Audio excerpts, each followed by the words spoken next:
Okay, Raffles Medical Group. This is the revenue by segment of, obviously, you know that they actually predominantly are hospitals. Raffles Hospital is actually at very near Bugis MRT station. They also provide healthcare services. So the difference is, of course, this is more of an inpatient. Then you have all the surgical. Okay, this is like, for example, your clinics, your healthcare, so on and so forth. Okay, they also hold investment holdings. CapitaLand is predominantly in Singapore, and you can see that they are actually expanding overseas into Greater China. We actually talk about this a lot very soon. And they are also slowly going to the rest of Asia.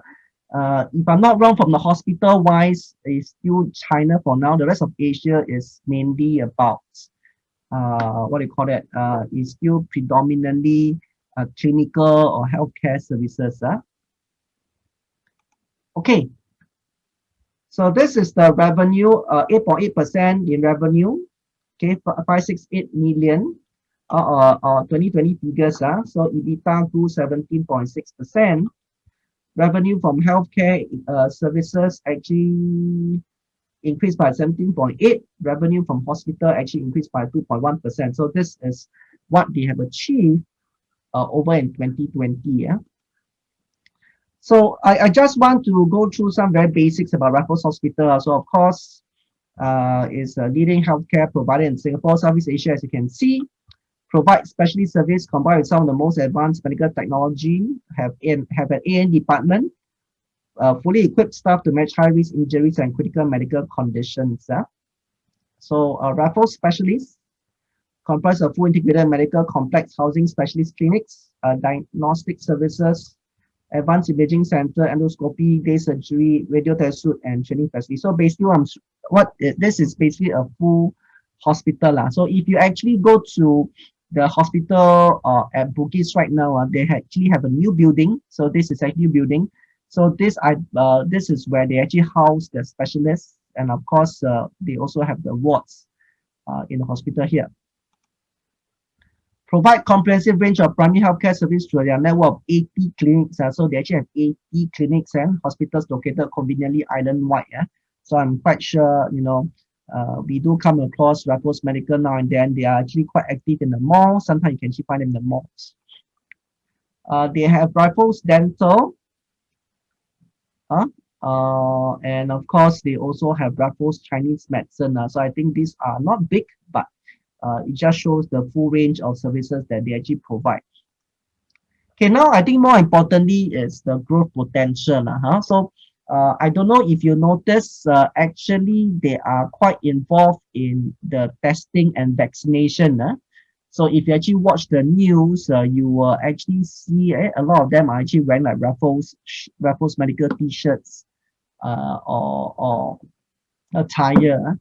Okay, so basically they are continue to support Singapore to fight against COVID-19. Okay. So down here, what it says here is this. Of course, now slowly we are getting more open. Then their local patient load is actually gradually returning back to pre-pandemic levels. Okay, this is supported by resumption of deferred appointments. Okay, so basically, of course, during the lockdown period, during COVID period, a lot of patients are advised to delay their appointments.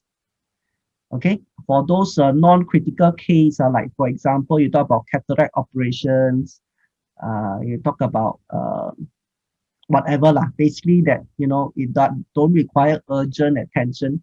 A lot of them are actually advised, especially older folks, are advised not to go to the hospital, not to do the appointment. So of course, when now we are slowly opening up, okay, so all these are beginning to come back. So that is definitely one of the growth. But of course, the foreign patients are still unable to seek treatment in Singapore. So this is still not happening. The last I heard in the news is our foreign minister, Dr. Vivian, is actually talking about those having a bubble with Indonesia. So I believe when that happens, this will come back in a big way. Okay. So as per this paragraph, Raffles Medical has been involved in multiple projects relating to COVID-19 air border screening. So they're actually involved in screening, testing, Okay, COVID-19 PCR tests. They are also involved in the vaccination. So basically you can see that in fact during the COVID-19 period they are still quite profitable. There's still actually a lot of business for them. Okay, so this is the main growth engine that I personally see. So of course they have went into China, as you can see, is actually up there. These are quite new. These are actually quite new. Like for example, Chongqing, if I'm not wrong, Raffles Chongqing, they actually started Raffles Chongqing first. If I remember correctly, that's in 2019. And as you can see here, Raffles Shanghai is in the midst of preparation to receive patients in the second quarter of 2021. So that means to say they are only operation this year. This is Raffles Shanghai. Okay. Okay, so of course you can see that COVID-19 has posed disruption to operation in China. The group is primed to capitalize on the growth opportunity and market through ongoing efforts to deepen, strengthen its presence in China. So of course later we get you all to comment, are they going to be successful? So apparently we don't really have a success story for healthcare group in China. Like for example, Q&M Dental, they tried to go into China. If I'm not wrong, it actually didn't turn out very well. So I'm not too sure about China. I'm not too sure about Raffles. So maybe later we can get some of you to comment. They also have completed upgrading their Beijing clinic. So 24 hours emergency clinic and diagnostic services. So this is the revenue breakdown for China. So of course, you can see that the China, they are not really bringing money yet. Based on the OCBC research report, they are only expected to break even for China in 2022 next year. 2022 next year, break even. So is this going to be a new cash cow? So this is a big question mark. But of course, this will definitely be one of the growth engine for Raffles Medical. So the question here is this: are they going to be successful? That is going to be a big question mark. Okay. They are also doing things like telemedicine, committed in developing its digital platform. Okay, so basically you can go into teleconsultation and medical delivery. With enhanced digital platform, enjoy service like 24/7 consulting, pre-book appointment, tests as well, prescription delivery among other services. Also, basically, you can see that they are into high-tech as well. So we talk about teleconsulting and they're actually something into it there. Okay, if you actually look at the 6 tests, profit for the past 5 possible years, current ratio pass, net equity pass, net profit margin more than 5% pass, interest cover pass, operation cash flow for past 2 years here is a pass. So basically pass all the 6 tests.